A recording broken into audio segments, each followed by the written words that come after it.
So I decided to not have any slides tonight. It's all going to be live coding. And now, after seeing this screen and this long stage stretching out in front of me, I'm regretting that a bit. I'm going to be a bit tied up here. But hopefully you'll see why in a minute.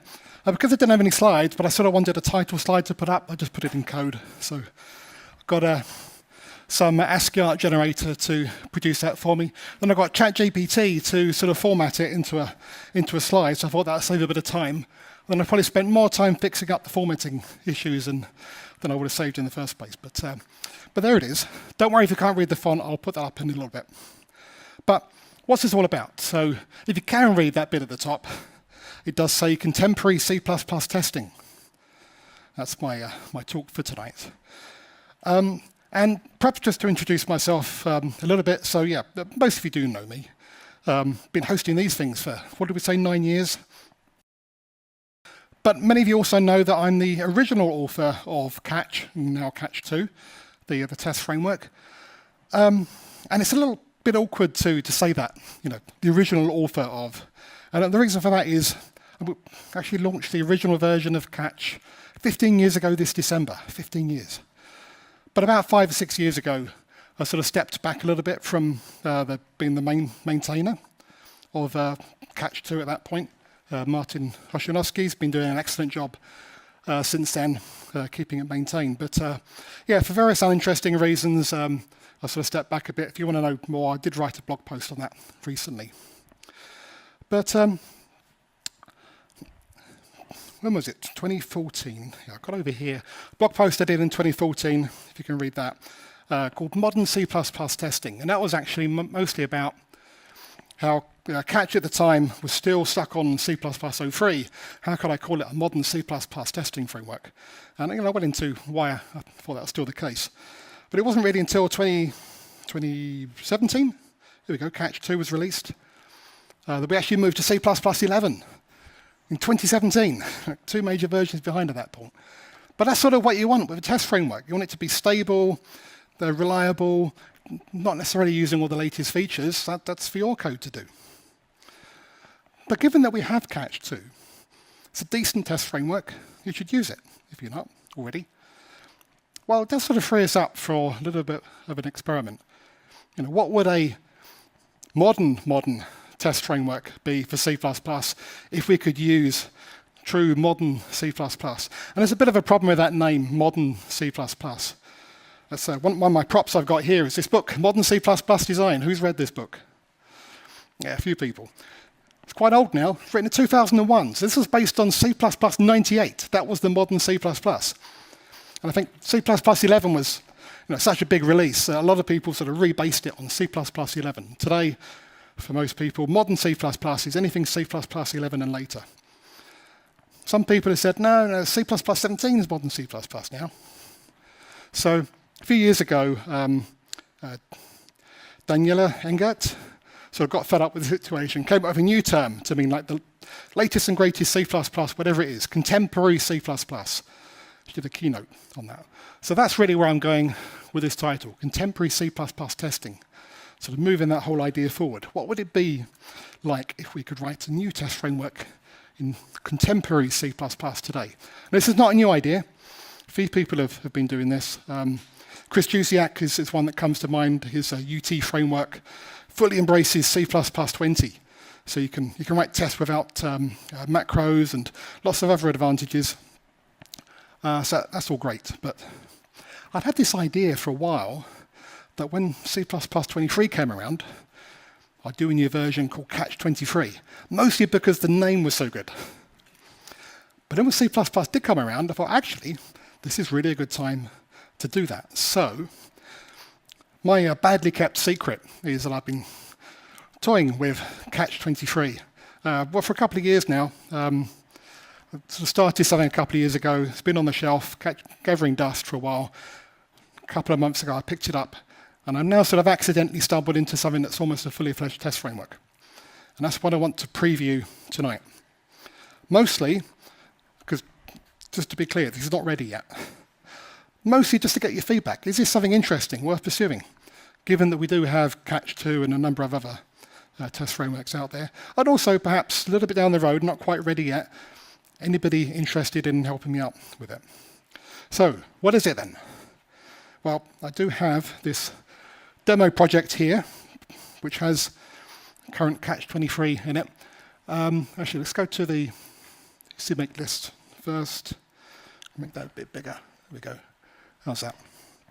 Can you read that at the back? Yep, great, thanks. Okay, so you can see, yeah, it is using C++23. This will not work with an earlier version. In fact, I've actually got it running in Docker. GCC 15 and Clang 21. Can't get that running on my Mac, so I've had to use Docker. It won't work with earlier versions of those either, at least not with earlier versions of Clang. This really is contemporary C++. Not much else in there. Yep. Now this is header file. And let's scroll that to the top. There we go. So like Catch2 originally, it's not quite such the case anymore. This is packaged into a single header. Yay.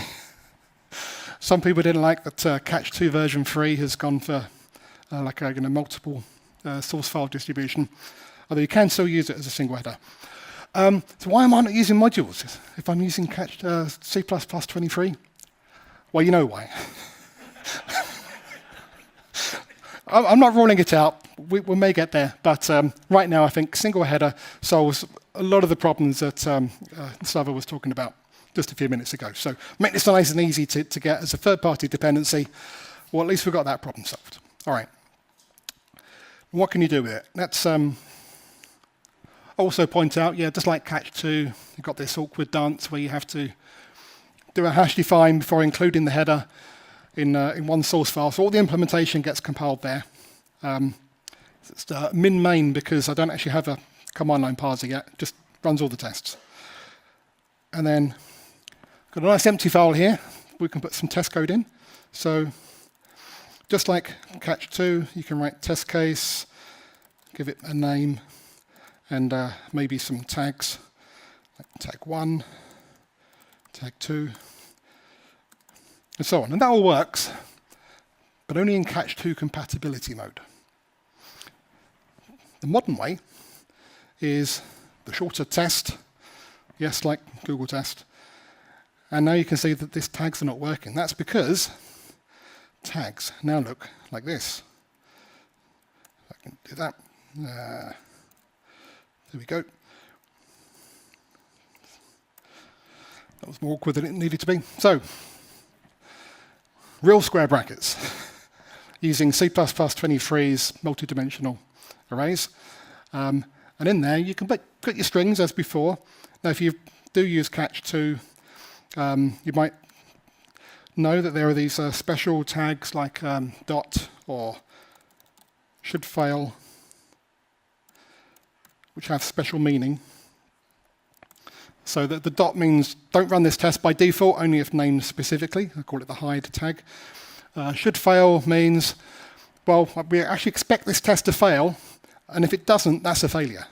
So it sort of flips the logic a bit. Can be useful in some cases of may fail and a few other things. I call these control tags. They're quite useful, but a bit awkward to use because it's all just parsed in a string. But now, with this new syntax, tags are actually types. So we've got, so you should fail. You can get nice code completion for it. And instead of hide, we actually call it mute. We're sort of muting the test. And think of like a, audio mixer. And because we've got mute, we've also got solo. And that means just run the test at a tagged solo. Actually, it can be really useful if you're just focusing on one or two tests. And it overrides mute, just like in an audio mixer. So if you've got a muted test, you can put solo, and then it will still play, as it were. So if I run that, there you can see that's actually run. It gives us a nice warning that we're soloing some tests. And if I go back to muted, no tests ran. So we've already got some differences. Let's get rid of the tags. We don't really need those. Where are we going to go from here? So just like Catch2, we've got the require assertions or check assertions. So require will always fail a test. Check, it will mark it as fail, but will actually carry on running. So that's all the same. So let's do something like this. And again, if you've used Catch2 before, this won't be a surprise, but even though we've used the equals operator there, we still get the breakdown of the left-hand side and right-hand side. So that's all the same. Let's do something a little bit more interesting. So let's have a function that can add two numbers together. I mean, who among us has not written a function like this? Okay, so nice, easy one to demonstrate, and even gets written for me mostly. So that all runs and will pass, which is great. Introduce a deliberate bug and see the failure. Great, okay. Then again, we can see now that add has returned a 2, so that's really useful information. But this is nothing new. But so far, apart from the changes with the test macro, this is all looking much like Catch2. On the new tags as well. One of the things some of the other modern test frameworks can do is work without macros. Well, we can do that. So we do this, get rid of these brackets. Now that all works. I don't actually have the non-macro version of test yet, but that one's fairly trivial. But this one's interesting. So this all works, but you do give something up. So first of all, it doesn't show you what the original expression was, because now it can't capture that as part of the macro. And the other thing is if an exception is thrown here, actually, let's do that now. While it will catch it and report it, it doesn't know where that happened, because it doesn't know what we went in a macro, so it just knows it's somewhere in this function. So we give up a bit. We can get some of this back. There's a handle unexpected exceptions, where then you have to put that in a lambda, and so on. I'm not going to go down that route. It just gets very verbose. So I do recommend that we do actually stick to just using the macro versions. So if I run that again, you'll see now with the exception, it tells us that it was in this expression and gives us the final 9 numbers. So that, I think, is better. Okay. Now, if we change this to adding floats, say, if I can spell that right, and you can probably see where I'm going to go with this. I'm going to do it anyway. So, of course, that fails because I still got that bug as well. That wasn't what I was going to show you. If I fix that. And yeah, this is the reason it fails. Just a typical floating point rounding error accumulated there. Of course, we shouldn't be using that exact equals. So again, if you've used Catch2, you may remember that we started out at least with approx, which is a little wrapper for floating points and doubles that gives you like approximate comparisons, which was sort of good if you're just using the default implementation, but if you want anything slightly different, the design didn't really scale very well, like for pulling different levers. It was a bit compromised as a design. So we basically deprecated that and said, let's just use matches instead, because now we've got more of a design space. Because this is a clean sheet, I don't even have a prox. We just go straight for the matches, which, just like Catch2, we just put check that or require that. And we have an is close to matcher, which is the simplest one, which works much like a prox. It's fine in this case. If I click into that, you can see, well, it's just a wrapper function comes through to here. So this is a matcher. This is how we implement them now. Much simpler than Catch2. No interfaces or any sort of inheritance or virtual functions. We just have a match function, takes an argument, that's the thing you're going to match against, and returns a match result, which is convertible from a bool. So that's all you need most of the time. And because we're using C++23, we don't even have to have a separate function to set these up. We can use ctad to allow us to specify template arguments and things like that. So most of the time, we can actually just refer to the matcher directly. A lot of this is about just simplifying all the cruft we had to deal with before and get straight to what we actually want. So it's quite nice and easy to write your own matches now. Let's go back here. So we talked about exceptions a moment ago, and that is how we deal with exceptions now as well. If I write throw stood domain error, give it a message, and now I can just use the throws matcher. And that's it. Yep, that passes. Now if you've used Catch2, there's a whole set of macros dedicated to different ways you can catch exceptions. Now it's all just done with matches. If I put a particular exception type here, like out of range, I can test that it matches that, which it doesn't here, so that fails, which is what you want. And again, just a nice little thing. Now if there's no template arguments, you just take the defaults, you don't specify angle brackets at all. But we can also say, with a particular message. So we can specify that exactly, which gets a bit tedious. Or we can say, with message that, and then give it matches here. Let's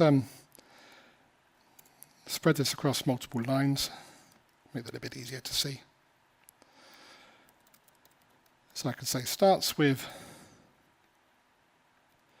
one string and ends with, oops, that's not that one.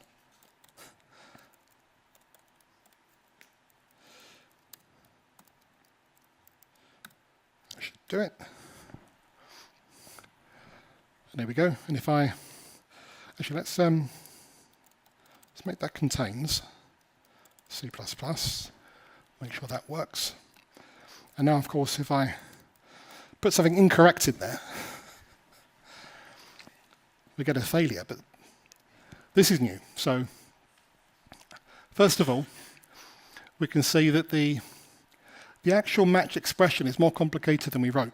Behind the scenes it's split it out for us, but we now have bound matches. So you've got like a monadic bind in there, so whatever throws actually catches, it then passes on to the next matcher, which is has message, which just tells whether it has a message, takes that out and then passes that on to the next one, and so on. So you've got a whole pipeline going on here, although we haven't really had to write it. But then it gives it the breakdown of what failed and what succeeded. So you can tell which individual bit went wrong. So that's quite nice. All right. And next thing to show you, I like this one. Let's say we have an enum, and it's all the speakers from tonight. There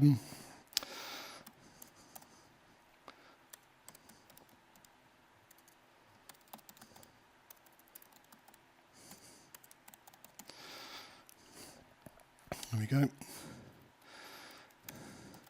And we might just want to compare two of these. Say they're actually coming from a function somewhere, but we write it out manually. And of course that fails.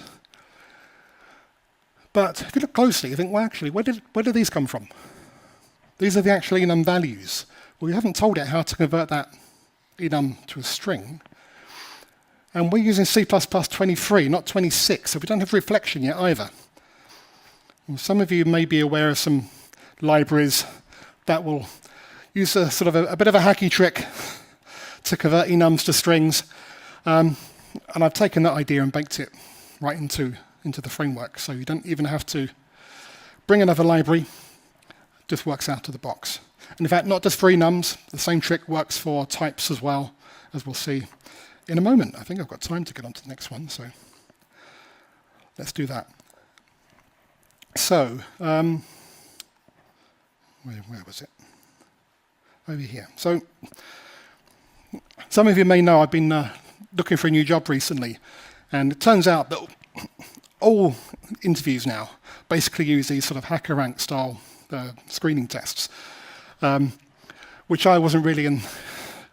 much practice of, so I've been doing a bit of practice, and I did this one on Codility. And what I found with these things, if you're just practicing them, is doing it in a test framework is absolutely ideal, especially with a feature I'm about to show you. So that's what I did, and I thought this is a good one to show. So I'm going to rush through this a bit. You sort of need to pay attention to how these are worded. They're always a bit awkward, but if you don't follow it, don't worry. But sparse binary decomposition. A non-negative integer n is called sparse if its binary representation does not contain 2 consecutive bits set to 1.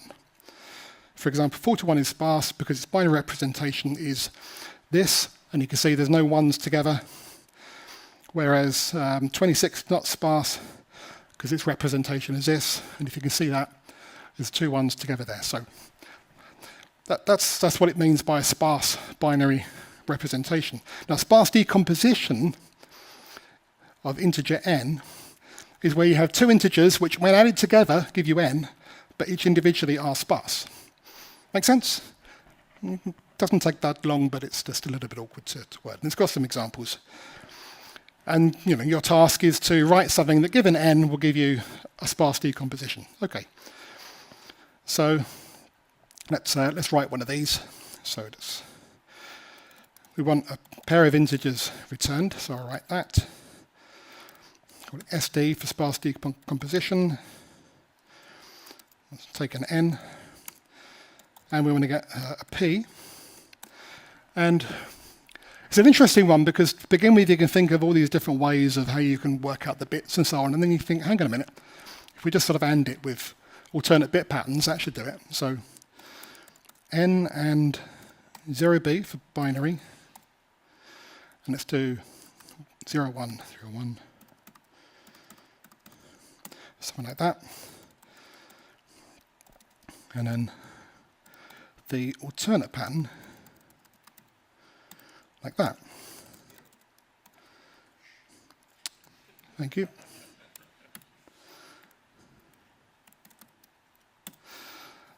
Okay, and let's write a test for this. So we'll have to do something like this. I think 26 was one of the examples it gave. And what can we say about it in the test? Well, if we add P and Q together, we should get the original number. Add. That was part of the definition. Oh, but if this fails, we probably want to see what P and Q are. So just like catch, we've got this capture macro that will do that. So if I put something incorrect there, we can see that working. And here's where I said it can now also give you the stringization of types as well. So we haven't had to put that in. It's giving you all of that information. Okay. So far, so good. Now, that seems to work. It's great. Let's try it with a few other numbers. And that works. Okay, great. But it's already getting a bit tedious. Let's introduce a new variable, call it n. And now I only have to update that in one place. It still works. So I can plug some other numbers in there. And I'm already thinking, maybe I want to put this out into a separate helper function or something. But what I really want to do is not have to manually come up with all these numbers. Because if I do, I can get 100, and that works, and 1,000, and that works. And yeah, I'm feeling quite confident, but well, if you use Catch, and other frameworks have something similar, I can get it to generate random numbers for us. So we have generate, like in Catch2, but the rest of the syntax is a bit different.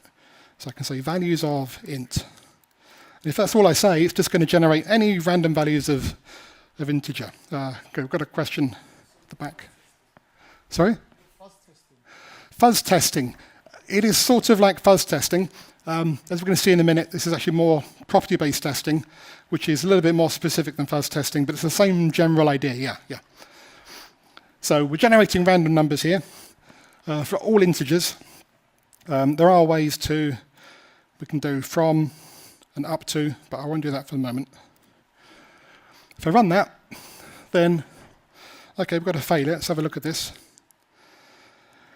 And here, okay, and this is the problem with generators. We've got a huge number here. What's special about this number? And in fact, if I run it again, you can see I've got another huge number here. It's a different one this time. At least, we can see this breakdown. That's handy, but I'm not really sure what to do with this. Now, I'd always said generators in Catch2 were only half of the story. So I mentioned property-based testing. The other half of property-based testing, which I never got around to implementing, is something called shrinking, where it says, well, once I found this failure, now let's work back and try and find the simplest possible failure that will also fail. But I never implemented that until now.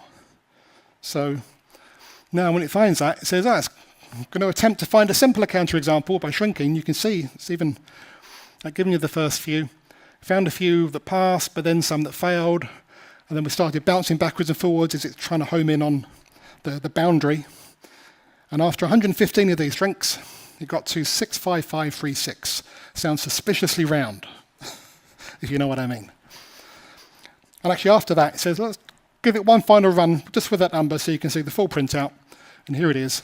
So got 65536, P and Q is 0, and of course, I did 32 bits. It should be 64, so if we just double that up.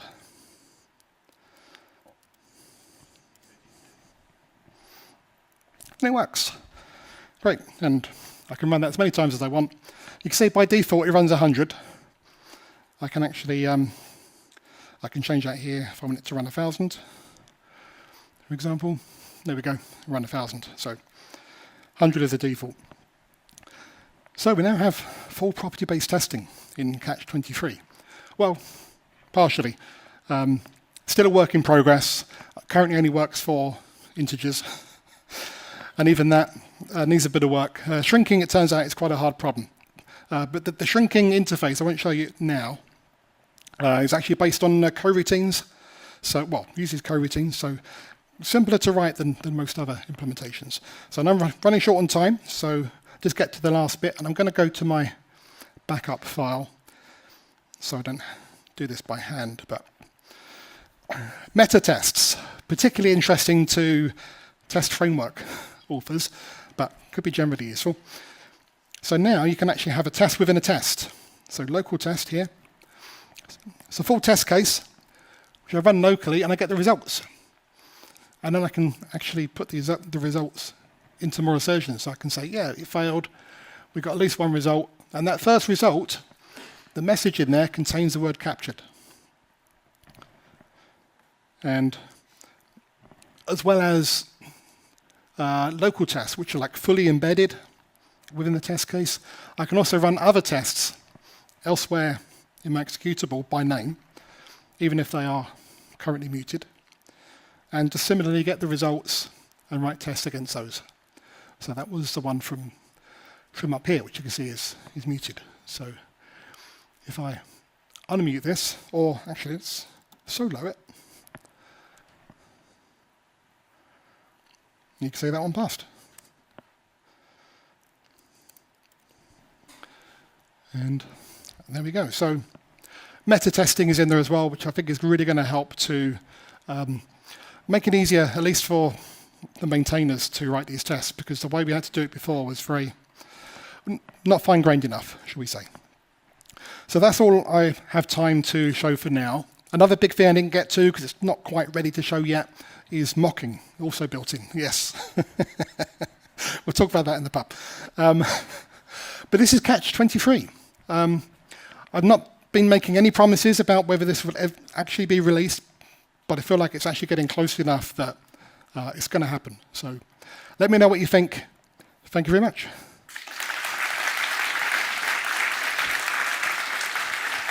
We've got time for a couple of questions, I think. So this is Catch22 yeah? Plus Catch22, I think. Hi, do you plan to support catchings to the board or termination? Sorry, could you say that again? Plan to support what? Do you plan to catch to the board or to terminate? Catch to terminate? Yes. It's a very good question. Another big thing that's missing from Catch2, which is in Google Test, is something called def tests, which will actually fork the process or run a separate process to run the test, and then test it and actually terminates, often with a particular error code, and have plans to implement that, and they even have a proof of concept for it. But I'm also talking with a potential collaborator about some really interesting additions to that, which I'm not going to say more about now, but I think there's a really interesting whole set of possibilities that open up when you have that sort of thing. So it's definitely in the plans. Yeah, thank you. Any others?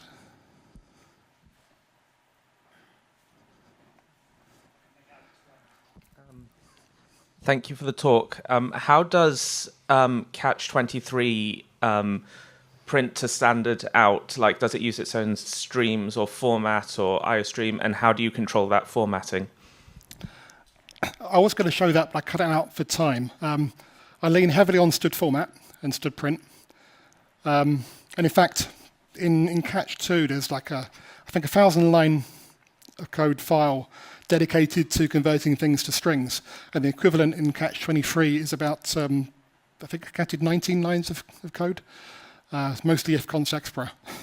Because I defer a lot of it onto std format now, including printing ranges, any types of containers. Just use C++23's formatting for that. So do use std format and std print primarily. There is a fallback for O-string stream or O-streams if you want it, but you can compile that in and out. But you can also write your own reporters, like with Catch2. So if you want it to use some other way to eventually output to the console or a file, then you can use whatever you want at that point. So flexibility, but std format features quite a lot. I think that's probably it for time. Can we sneak one more in? Oh, one more. Yeah, I just actually had a quick question about the shrinking options in test. It worked well just because your error function was monotonical. Yeah, how will it work if it will be like piecewise or something? I mean, how long will it detect? I mean, how to explain? So you're thinking about the decomposition? Yeah, kind of. I mean, how you understand which number you should test, etc. I mean, how you shrink it. So it's very similar to Catch2 in that respect. The code's a lot simpler because I make much more use of if const expr and concepts, but the principle's the same. I'm just overloading the comparison operators. And I haven't done it yet, but I'll be doing the same as Catch2. It'll effectively disable any arithmetic operators and other combining operators on the left-hand side, because otherwise you end up having to support like a whole tree, which could be done. I just don't think it's worth it in practice. So yeah, so it'll just limit you to the comparison operators. I haven't done spaceship yet, but all the others are there. And then anything else gets disabled at compile time, so you won't have that problem. Okay, I think that's all we've got time for. So thank you very much to Phil. Thank you very much to all our speakers tonight. Good.